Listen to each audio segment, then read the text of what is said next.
Argentina and France this weekend, ranked number 6 against ranked number 8, could be one of the closer games on the books this weekend if history is anything to go by. We will go through the squads, some of the stats, predictions, recent results, and you guys can let me know your thoughts on how this one is going to go. Like I mentioned, close.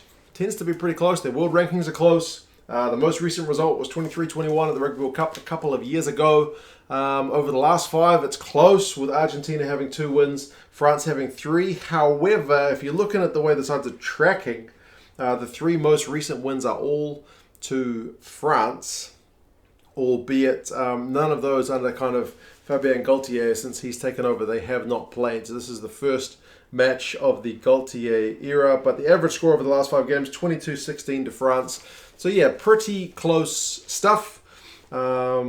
It should be a pretty interesting one to see how these guys go. It is kind of a late kickoff. I think it's the 9 o'clock kickoff local time, which is good for us here in New Zealand because that's like a 9 a.m. nice, had breakfast, get ready to sit down and watch the game, kickoff time. So I am pretty happy with the kickoff time. I will admit that. Squads. France have picked a pretty exciting lineup. There's 3 players in particular that everyone is talking about. We'll start with the forwards. It's by Marchand and Hawass. I thought Hawass was going to be out because I initially read a report that said he was out for a while, but here he is.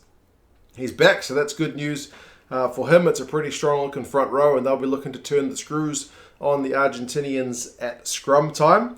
Flamand and Willemse are the locks. People have been telling me this guy, Flamand, is pretty good. He seems like a bit of a big old unit. I look forward to seeing him. I can't remember him. I'm sure I've seen him play, but just looking at his name does not ring any bells in my brain. But he's got some experience alongside him for his first cap in Paul Willemse. So, they should be able to keep things pretty secure. Kroos, Woki and Gelon are the back row. Woki maybe the main guy at line-out time because they're without Olivon, who tends to be their main line-out guy. But Woki is also very good in the air, and often they don't tend to jump that much with their locks, at least when Leroux is playing as well. But maybe this guy Flamand is the guy. You guys who are more au fait with the French game will have to let me know what the deal is, but it's a pretty good and I would say dynamic looking French back row there. The guys who I was talking about in terms of the excitement are Dupont at 9, he is captain, Jalibert at 10, and then Intermark at 12. That axis of 3 players who are all in their own right kind of very exciting players to watch, and yet you've got all 3 of them on the same field at the same time. You could be in for some pretty glorious play with those 3 guys. Certainly very entertaining. It's going to be well worth the price of admission to watch these 3 guys playing together. I know Intermark plays a fair bit of 12 at club level. At least I think I've seen him play there. I don't know if I've seen him play much at international level, but it'll be an interesting test for him. He's got Fiku and 13 outside him, so the most experienced guy in the French squad. But I don't think Intermark will need anybody to hold his hand. He is already a well-established international. Villiers and Pinot are the wings, so kind of 2 different styles. Villiers with the evasive kind of speed game, and Pinot's got a bit of power, so I like that balance. Big man, little man, and then Jaminet is there at fullback. He has looked pretty secure from what we have seen of him. In recent times, the bench, Movaka, Glos, Bamba, Telfafanua, Aldrit, Makalu, Luke, is on his debut, and Donti. So only 2 backs on the bench. It is a 6-2 split, but from what you guys have told me in the comments about your man Makalu, he is apparently very, very fast and agile, so he could play on the wing or somewhere in a pinch.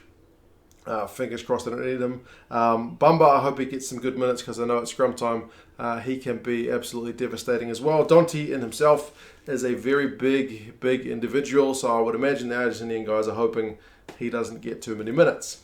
Speaking of Argentina, they've made a fair few changes to their squad. They've been bolstered in some areas by the return of some guys who were not in their Rugby Championship squad. Gallo gets a start at loosehead alongside Montoya and Cordella. Cordella did not travel to Australia, I believe, to play in the Rugby Championship, and he has looked their best tight head, I think, in recent times. So good to see him back playing and back starting. Montoya has been just phenomenal. He tends to get the most tackles for Argentina. He gets a lot of their tries. Their line-out has been very successful. He is a very, very key man to what they do. That being said, he plays a lot of minutes.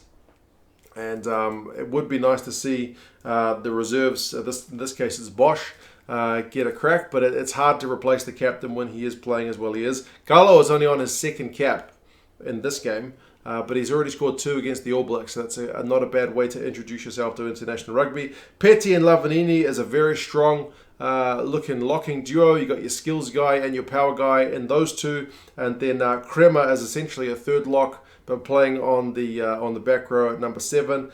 Issa is there at number 8. He's got that power game of his from the back of the scrum too, and Matera is back after missing the final game of the Rugby Championship due to being in the wrong place at the wrong time in Australia with the COVID lockdown regulations. So good to have him as back as well. It's a very good looking, especially the second and back row, I think look very, very good.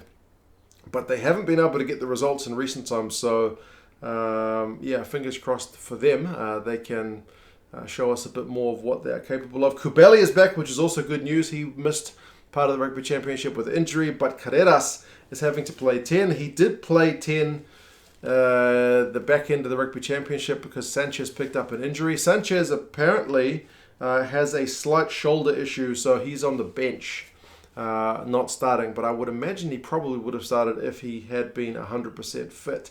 De La Fuente is back. He's alongside Moroni in the midfield. Moroni's the guy who always chops and changes from outside backs to the midfield. De La Fuente is one of my favourite players. I think he's underrated. Not a crash ball player by any means, but he's got Intermac opposite him, so kind of both the playmakers in their own right. So I will be keen to see those guys go up against each other. Dalgui and it is the other Carreras, Mateo Carreras, are the wingers. No real big size there, but very agile. And then Boffelli is your size at fullback.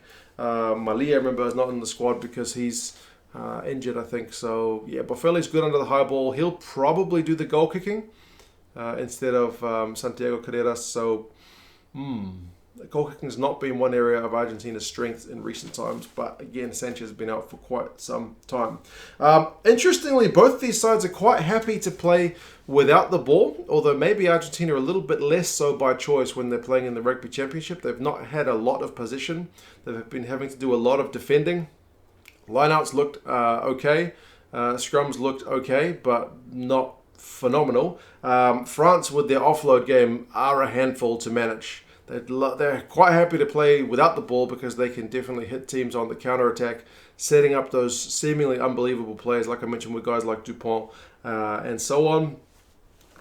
If it comes down to goal kicking, I think the averages this year, the French are around about 80% and the Argentinians 58%. So if it does come down to goal kicks, it should be a French victory in this one. But yeah, like I mentioned, it tends to be pretty close between these teams. So fingers crossed it is a good watch. Hopefully it's a close game. But right now, seemingly, France are a team on the right trajectory and Argentina seem to be on a bit of a downward slope. Part of that is probably with the demise, seemingly, of the Juarez and Super Rugby. So you don't have that kind of core group of players who play in the same team at club level and then internationally. So they're all spread around the world at the moment, and getting them back together doesn't seem like a great easy job. But then again, they haven't played a home game in a long time either, so maybe it's hard to read too much into it. But yeah, fingers crossed, it's an exciting game. I'm very much looking forward to it. The bookies have got France by 17 points, so saying it's not going to be like this.